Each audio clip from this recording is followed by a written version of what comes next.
अपनी सफलताओं के नशे में कुछ लोग इतना चूर हो जाते हैं कि अपने व्यंग बाण से किसी को भी आहत कर डालते हैं। लेकिन जब वही व्यंग बाण किसी स्वाभिमानी व्यक्ति के दिल को घायल कर देता है, तब प्रतिशोध की ज्वाला धधक उठती है और आदमी जिद में पागल होकर इतिहास रच देता है।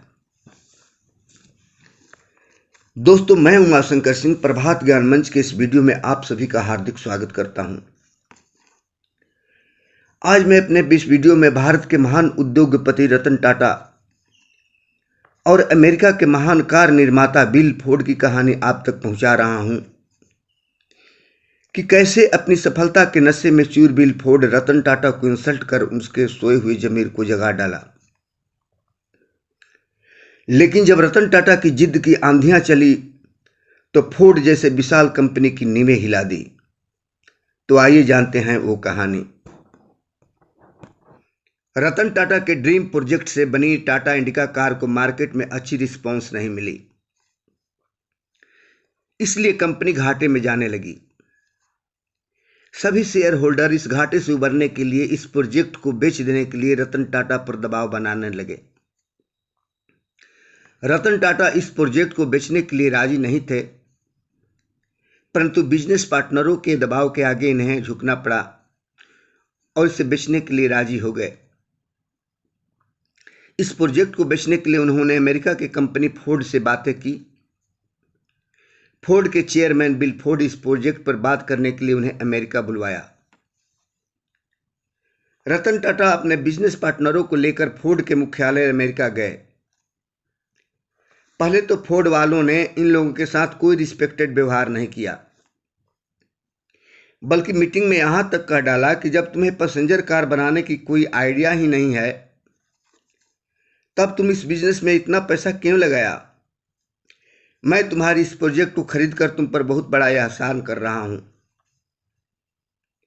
बिल फोर्ड की कड़वी बातें रतन टाटा के कलेजे में तीर की तरह चुभने लगी।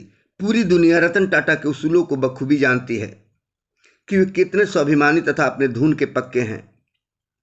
उन्होंने एक जख्मी शेर की तरह एक ही झटके में उठे और डील को बीच ही में छोड़कर इंडिया वापस आ गए। लेकिन बिल फोर्ड की कड़ी बातें उनके रातों की नींद हराम कर दिया। उनके दिमाग में केवल एक ही बात थी कि इंडिका कार को कैसे सुपर पावर बनाया जाए और बिल फोर्ड को दिखा दिया जाए।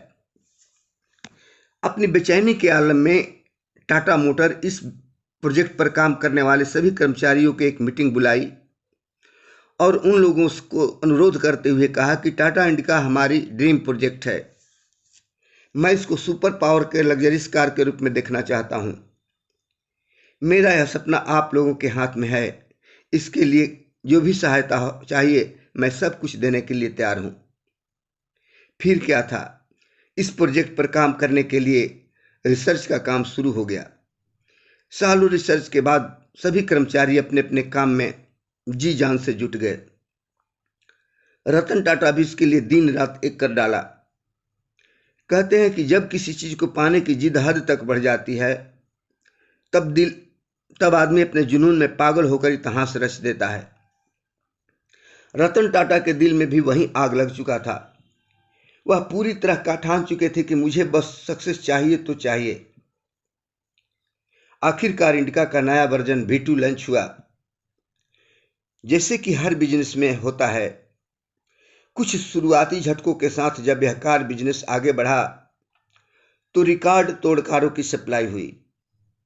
रतन टाटा के लिए यह कार बिजनेस बेहद मुनाफे का बिजनेस साबित हुआ। उधर बिल फोर्ड की कंपनी अपनी लैंड रोवर और जगुआर के चलते घाटे में जाने लगी।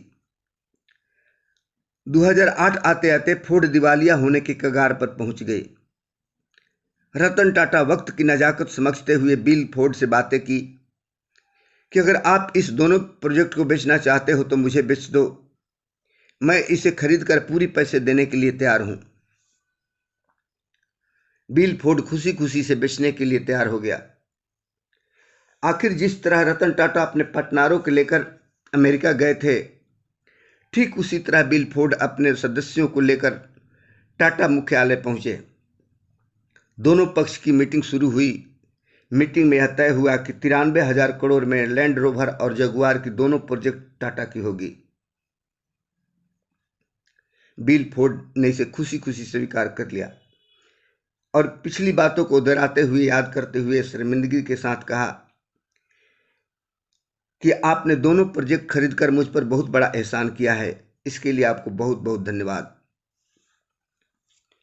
दोस्तों, भले ही हमारे पास कुछ भी ना हो, पर जब हमें कोई नीचा दिखाने की कोशिश करता है, तब हम उसी समय उसकी बातों को मुंहतोड़ जवाब दे डालते हैं। बस यही अंतर है हम जैसे साधारण मानव और रतन टाटा जैसे महामानव में। महान लोगों की बातों में गर्मी नहीं होती, उनके कामों में गर्मी दिखती होती है। तभी तो जिद्दी बनकर सफलता की सभी मुकाम हासिल कर लेते हैं।